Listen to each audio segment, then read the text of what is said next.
Hello नमस्कार दोस्तों। स्वागत है आपका अपने YouTube channel study with Subhash में। जैसा आप जानते हैं कि क्लास डेली करंट अफेयर की क्लास होती है जो जीके जीएस से संबंधित है। ये आज 29 सितंबर 2024 की क्लास है जिसका पहला क्वेश्चन है, हाल ही में जापान के नए पीएम कौन बने हैं। तो जापान के नए पीएम कौन बने, तो ये बने शिगेरू इशिबा। जो कौन सी पार्टी से संबंधित हो, जापान की पार्टी है लिबरल डेमोक्रेटिक पार्टी, वहाँ से संबंधित है जो जापान के नए पीएम बने हैं। अगर हम बात करें इनसे पहले कौन थे, तो इनसे पहले फूमियो किशिदो थे। और फिर अगर हम बात करें जापान में ही सबसे लंबे समय तक कौन थे, तो जापान में सबसे लंबे समय तक प्राइम मिनिस्टर रहने वाले शिंजो आबे थे, जिनकी क्या की गई थी, जिनकी गोली मार करके हत्या कर दी गई थी। और इन्होंने ही 2007 में क्वाड देशों की संकल्पना दी थी। नेक्स्ट क्वेश्चन की तरफ चलते हैं हम। वैश्विक नवाचार सूचकांक 2024 में भारत का कौन सा स्थान है। तो वैश्विक नवाचार सूचकांक श्रेणी में भारत को 39वां स्थान मिला है। इसमें कितने देश सम्मिलित हैं, तो इसमें कुल 133 देश शामिल हैं। अगर हम बात करें 2023 के अवार्ड की, तो 2023 में वैश्विक नवाचार सूचकांक में भारत को 40वां स्थान मिला था। अगर हम 2024 की बात करें टॉप कौन सा देश है, तो टॉप देश है स्विट्जरलैंड। नेक्स्ट क्वेश्चन है, हाल ही में एथेनॉल उत्पादन में भारत ने वैश्विक स्तर पर कौन सा स्थान प्राप्त किया है।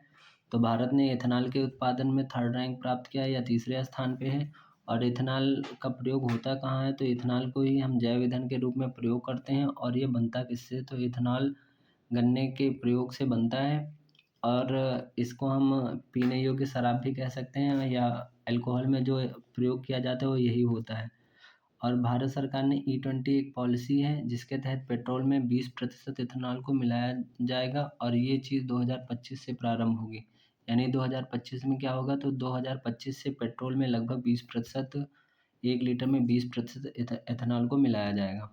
अगर हम बात करें गन्ना उत्पादन की, तो गन्ना उत्पादन में वर्ल्ड में भारत का स्थान कौन सा है, तो वर्ल्ड में भारत का स्थान है सेकंड। और ब्राज़ील जो पिछले कई सालों से पहले स्थान पे है गन्ना के उत्पादन में। नेक्स्ट क्वेश्चन की तरफ चलते हैं हम। पीएम मोदी ने वैज्ञानिक अनुसंधान को बढ़ावा देने के लिए परम रुद्र सुपर कंप्यूटर को कहाँ लॉन्च किया है, तो उन्होंने 3 स्थान पे इसको लॉन्च किया है, पुणे, दिल्ली और कोलकाता। यहाँ पे 3 स्थानों पे मोदी जी ने क्या किया है, तो इन्होंने परम रुद्र नामक सुपर कंप्यूटर को लॉन्च किया है। अगर हम बात करें भारत का पहला सुपर कंप्यूटर कौन था, तो ये था परम 8000 था। और भारत के सुपर कंप्यूटर के जनक कौन है, या हम कह दे सकते हैं कि भारत में सुपर कंप्यूटर के फादर किसे कहा जाता है, तो ये विजय भटकर को कहा जाता है।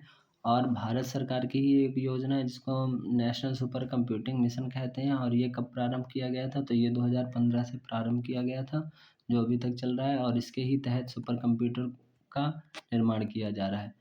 और जो ये परम रुद्र कंप्यूटर है, ये लगभग एक रूम के बराबर एक कंप्यूटर पड़ता है, और वो वहीं पे मोदी जी ने उसको लॉन्च किया है। नेक्स्ट क्वेश्चन है, नेक्स्ट क्वेश्चन क्या है, तो L69 और C10 राष्ट्र समूहों की पहली संयुक्त मंत्री स्तरीय बैठक कहाँ हुई है, तो ये हुई है न्यूयॉर्क में। अभी पिछली क्लास में मैंने बताया था कि UNGA यानी कि यूनाइटेड नेशनल जनरल असेंबली की बैठक हो रही है, और वहीं पे ये दोनों ग्रुप ने क्या किया है, अपनी मीटिंग की है।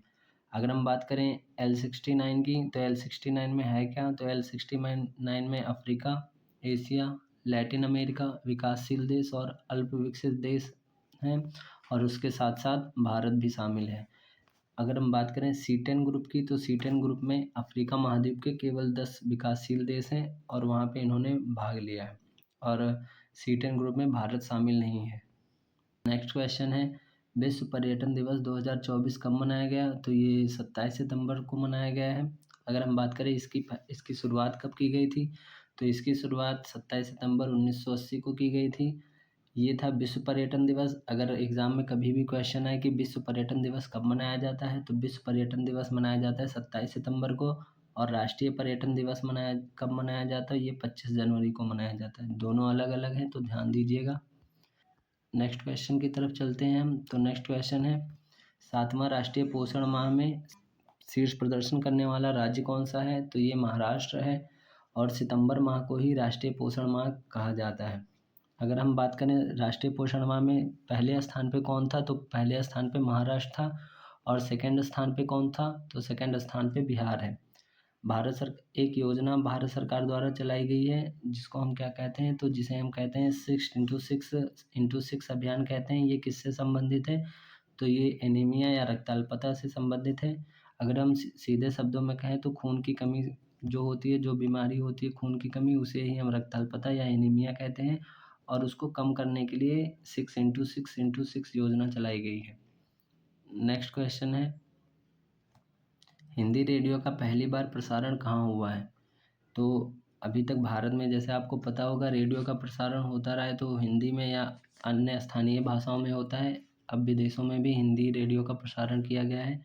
तो हिंदी रेडियो का पहली बार प्रसारण कहाँ शुरू हुआ है, तो ये एक अरब देश है कुवैत। वहीं पे क्या हुआ है, तो वहाँ पूरे वर्ल्ड में पहली बार हिंदी रेडियो का प्रसारण किया गया है। नेक्स्ट क्वेश्चन है, सर्वश्रेष्ठ पर्यटन गांव प्रतियोगिता 2024 में जीवंत गांव की श्रेणी के विजेता हर्षिल और गूंजी गांव कहाँ स्थित हैं। तो ये दोनों गांव कहाँ के हैं, तो ये दोनों गांव हैं उत्तराखंड के। और ये है क्या, तो भारत सरकार क्या करती है, तो इसमें से कुछ 36 गांव नॉमिनेट किए गए थे, जिसको 8 श्रेणी में अलग अलग अवार्ड दिए गए हैं। जिसमें से जो जीवंत गाँव की श्रेणी का विजेता है वो हर्षिल और गूंजी गाँव है। ये कहाँ से संबंधित है, तो ये जिसको देवभूमि कहा जाता है जिस स्टेट को, यानी कि उत्तराखंड, वहीं के ये दोनों गांव हैं। नेक्स्ट है, देश में पहली बार पेपरलेस पंचायत उपचुनाव कहाँ हुआ है, तो ये हुआ है मध्य प्रदेश में। आपको पता होना चाहिए जो पंचायत चुनाव होते हैं वो बैलेट पेपर से होते हैं, और अब सरकार देश में पहली बार ऐसा हुआ है कि पेपरलेस चुनाव कराए गए हैं। और ये कौन सा ग्राम पंचायत था, तो रतनपुरा ग्राम पंचायत है, जहाँ का पंचायत चुनाव जिसका उपचुनाव होना था, और वहाँ पे पेपरलेस चुनाव कराए गए हैं, और वहाँ पे लगभग 84% मतदान भी हुआ है।